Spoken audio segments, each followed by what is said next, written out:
ত্রয়োদশ জাতীয় সংসদ নির্বাচনে মর্যাদাপূর্ণ ফলাফল অর্জন করায় জামায়াতে ইসলামী ডাক্তার শফিকুর রহমানকে অভিনন্দন জানিয়েছে অন্তর্বর্তী সরকারের প্রধান উপদেষ্টা ডক্টর মোহাম্মদ ইউনূস।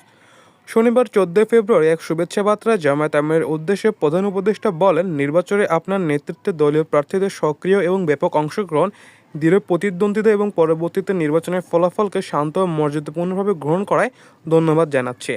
তিনি আরও বলেন, নির্বাচনী প্রচার পর্ব থেকে শুরু করে ফলাফল ঘোষণার পরবর্তী সময় পর্যন্ত আপনার রাজনৈতিক শিষ্টাচার, সংযম, দায়িত্বশীল বক্তব্য এবং কর্মীদের প্রতি শান্তিপূর্ণ আচরণের আহ্বান দেশের সামগ্রিক পরিস্থিতিকে স্থিতিশীল রাখতে বিশেষ ভূমিকা রেখেছে।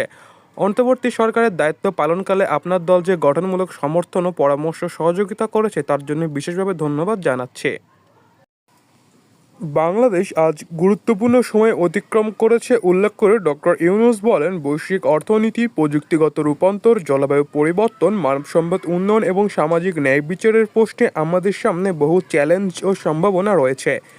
এই প্রেক্ষাপটে গণতন্ত্রকে আরও শক্তিশালী ও অংশগ্রহণমূলক প্রাতিষ্ঠানিক সুসংহত করতে হলে সরকার ও বিরোধী দল উভয়েরই দায়িত্বশীল নীতিনিষ্ঠ ভূমিকা অপরিহার্য। প্রধান উপদেষ্টা আরও বলেন, জাতীয় ঐক্য সুসংহত করতে আপনি অতীতে যে ভূমিকা রেখেছেন, ভবিষ্যতের দিনগুলোতে তা অব্যাহত রাখবেন বলে আমার দৃঢ় বিশ্বাস। জাতীয় ঐক্যই আমাদের শক্তি।